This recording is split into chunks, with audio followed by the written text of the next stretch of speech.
Ooh, I can do something about this. Two different kinds of accents, interestingly enough. There's the accents that are regional accents. Regional accents are really interesting. Regional accents are accents that actually happen in your native tongue, but are informed and designed by the place you are. I'm sure you know things like the fact that, is it Coke? I'm in Texas, is it Coke? Yes. Coke. Coke, yeah. That the word for Coke changes depending on where you are in the country. It's, if you go north, it's pop. If you go west, it's soda.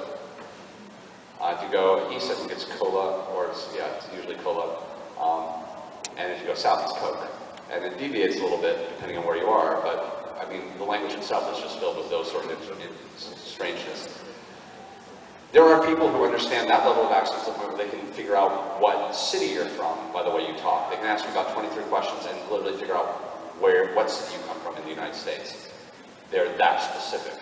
Or where you were born even. They can even say you were born in your formative years speaking a different language. And that's a different kind of accent. It's much more fluid. It's much less likely.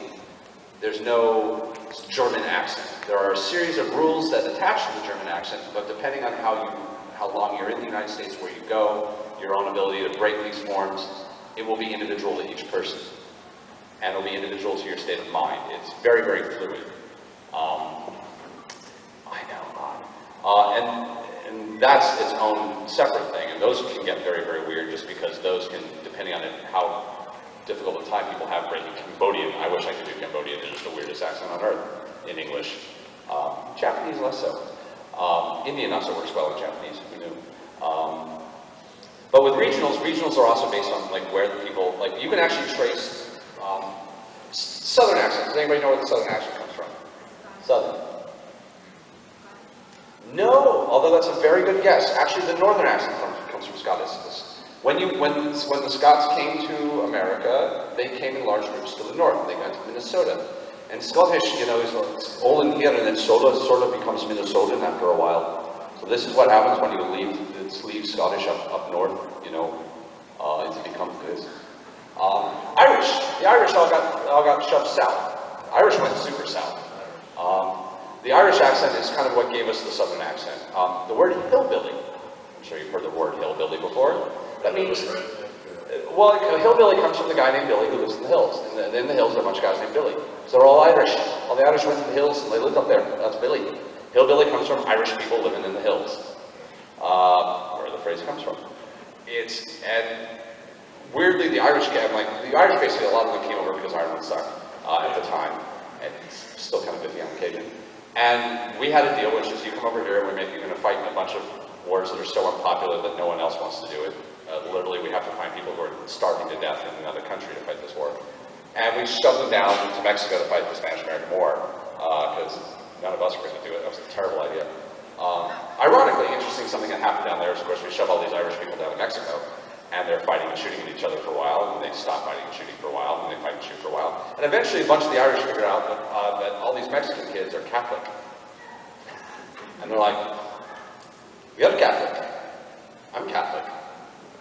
Why do these Protestants tell us what to do? And a huge chunk of the Irish defected to Mexico. They're still there. There's huge Irish populations that defected to Mexico during the Spanish-American War. You will see the Irish flag fly on occasion. I am not kidding. They just basically went, I'm not going to shoot Catholics. This is awful. Why don't we join you and we'll shoot Protestants together? This was before we had Baptists. Baptists came around like the 20th century. They like to pretend they're old. They're not. They're new. They're the new kids. And not that there's anything wrong with that. We love new kids. New ideas are always good, even if they're weird, especially mine. And so that's where we got the Southern accent. And the West Coast accent was just the Southern. We got Dutch coming over from then. We got the Dutch coming through, and like this just. And then Australia, of course, was where the British accent goes to die, very literally. It was where we dropped people that when we stopped finally dropping bad people in New Orleans, we started dropping them in New Orleans, where the French came, and we have the whole French span. Well, also the other thing is New Orleans, of course, is where we used to empty out prisons in Europe. Oh yeah, they were having trouble getting people to move to New Orleans because it was swampy and awful. And so the deal, this is my last little bit of history, and I'll let you off for where there's accent. I will do an accent for you.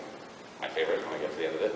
But the deal was, you can go to New Orleans, and you can live there, you can get out of prison, but you can't ever come back. And so the interesting thing that happened was they emptied out the French prisons, and they emptied out, the French basically emptied their prisons, and New Orleans basically filled with two kinds of people. It was really, really fascinating.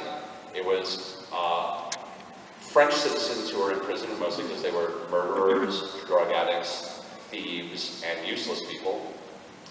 And the black population of France, who, if you were black and in prison in France, it was because you tried to start a revolt. So the smartest black people in all of Europe, and the dumbest white people in all of Europe, all got sent to New Orleans.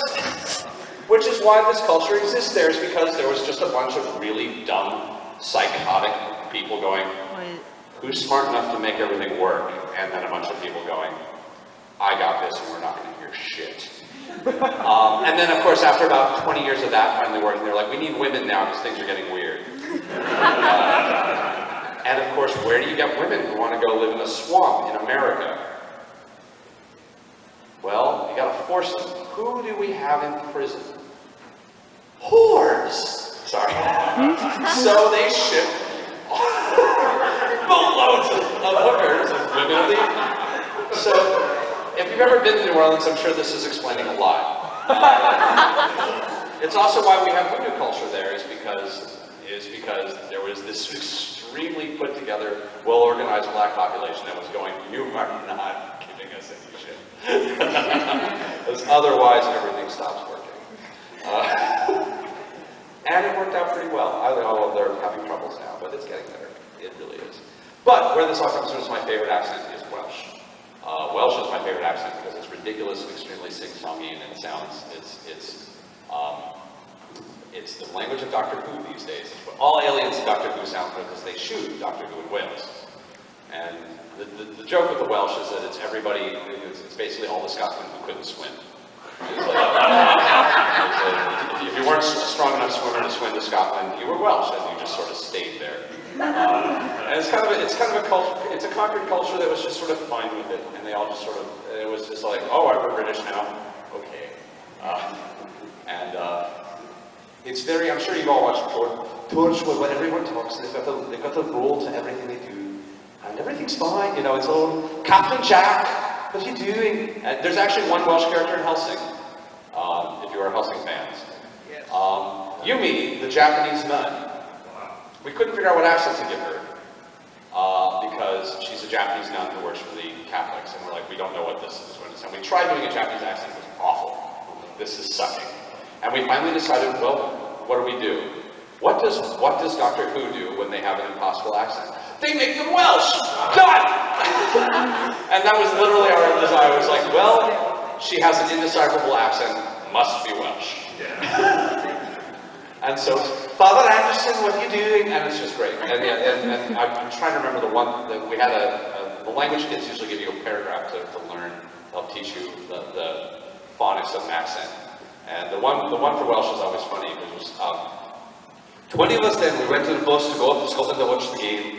Only one of us got to see the game, he saw it from jail. So that was like, that's all I remember from that. This has been my randomness. Thank you so much.